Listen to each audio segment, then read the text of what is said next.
This is the video for lesson 10.2b, dividing radical expressions. So we're going to look a little bit more at how to simplify those and remind you about rationalizing those denominators. First, some review. The solutions to x squared minus 4 equals 0. So this is something that we could do by factoring. That's a difference of squares. The easiest way to solve this is by using square roots. Since there's no b term here, there's no x to the 1 term. I can add 4 to both sides, and then I have x squared equal to 4. When I'm able to get something like that, I can take the square root of both sides. That gives me x on the left, and I need to make sure that I include a plus or minus, but then this would just be plus or minus 2. So 2 or negative 2 would be solutions to that equation. Second review problem is about foiling. Okay, foiling stands for first, outside, inside, and last. And that's just a little process, a little memory trick for how to distribute a binomial into a binomial. So we do first times first. 2 times 2 is 4. We have x squared. Outsides would be 2x and positive 5, which is positive 10x. Insides would be negative 10x, and the last times the last is negative 25. Then there's one step to simplify, but these two are opposites this time, the 10 and the negative 10, so they're going to cancel out. We end up with 4x squared minus 25 for our answer. One more review problem before we get into the new stuff. The coordinates of the vertex of this graph. This is called a parabola. The vertex is either the maximum or the minimum of the graph. So in this one, it's the maximum. It's the tallest that it ever gets. And the coordinates of that would be how far left or right, which is 0, and how far up or down, which is 1. So the vertex is at 0, 1. Okay. Remember that when we're simplifying square roots, if you have a square root of a fraction, you can split the square root up into two. One square root in the numerator and one in the denominator. When you're simplifying these and you have perfect squares, we can just split it so that the top is square root of 64 and the bottom is square root of 49. And then we're able to just say that that's equal to 8 on the top and 7 on the bottom. Okay. When you are simplifying these, when there are variables, make sure that you always simplify everything that you can right away, but also when you're done. Okay, so you want to make sure that you simplify at the beginning and check for simplifying at the end. So in this situation, I could rewrite this square root. Okay, I have 8 over 50, and those are both even numbers, so I could divide those both by 2. And then I have an x to the third here and an x here, and that's going to be able to have some canceling as well. The x on the bottom is going to be able to cancel one of the 3 x's on the top. So simplifying this first got me to 3 things that are all perfect squares. The square root of 4, the square root of x squared, and the square root of 25. Those are all perfect squares this time. So I can just say what they are. Square root of 4 is 2, square root of x squared is x, and the square root of 25 is 5. I would check to see if I need to simplify when I'm done. This time I don't need to because 2 and 5 have nothing in common. 144 over 9, that's back to one that has perfect squares for both. Okay, so you could go right to doing those. Okay, you could go right to evaluating those if you want. There's another way that you can do this one. You could just divide the 144 by 9 right away. So I'll come back and talk about that one in a second. So you could do it like this, and this is just 12 over 3, which is just 4. Okay, or you could have said that the square root of 144 over 9, that's just the square root of 16, which is 4. So in the second way, I did the simplifying first. In the first way, I did simplifying at the end. I just did it like that because I saw some perfect squares. So either way, you end up with a similar or the same correct answer. Okay, simplifying this one first. 36 and 4, that's just going to make 9. Oops, I wanted to make that a little bit taller there. So up top I have a 9, 36 divided by 4. And then the a right here and the a to the third on the bottom, the a on the top is going to cancel one of the 3 a's on the bottom. So I have 9 over a squared. That's going to be equal to the square root of 9 over the square root of a squared, which is 3 over a. Nothing to do to simplify this at the bottom. And then this one, there's all different letters, so there's nothing that I can do here in terms of simplifying first. So I can go right to trying to evaluate these square roots. Okay, the square root of 25 is 5. The square root of y to the third, remember that we break this up into y squared times y, and the square root of y squared is y, but we still have an extra square root of y at the end, and then the square root of z squared is just z. And that one's done because, again, none of those things have anything in common to try to simplify with. Okay? When do we have to rationalize? So the time we have to rationalize is after simplifying, we still have a root on the bottom. Okay, it's after simplifying. Don't just rationalize right away because you might be able to simplify some things and get rid of that. But when I've simplified everything that I can,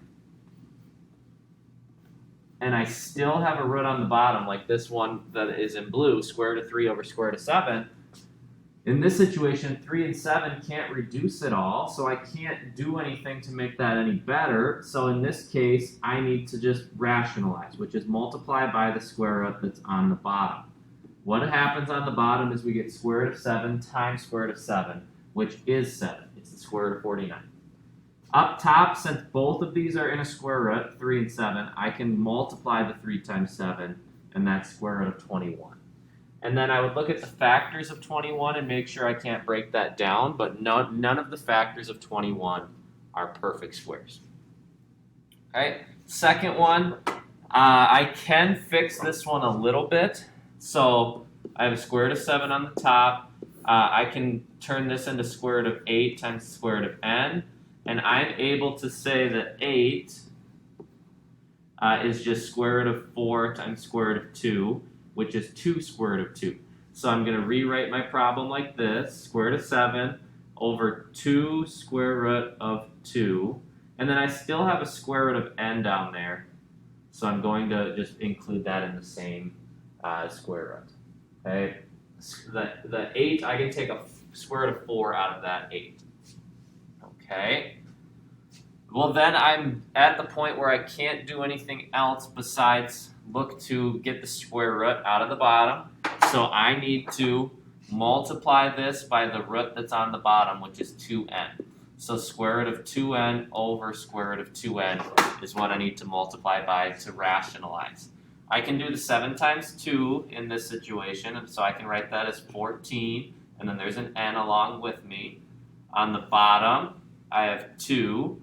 And then the square root of 2n times itself is 2n. So I get stuck with what was underneath there. So I have the square root of 14n on the top. I can't pull anything out that's perfect there. On the bottom, I have 2 times 2n, which is 4n. There's nothing I can do to simplify this one either at the end.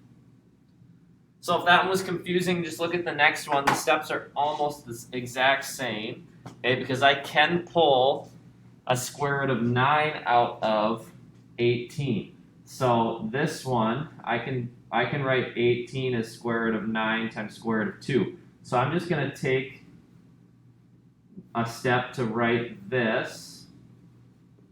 Okay, I took a 9 out of the 18.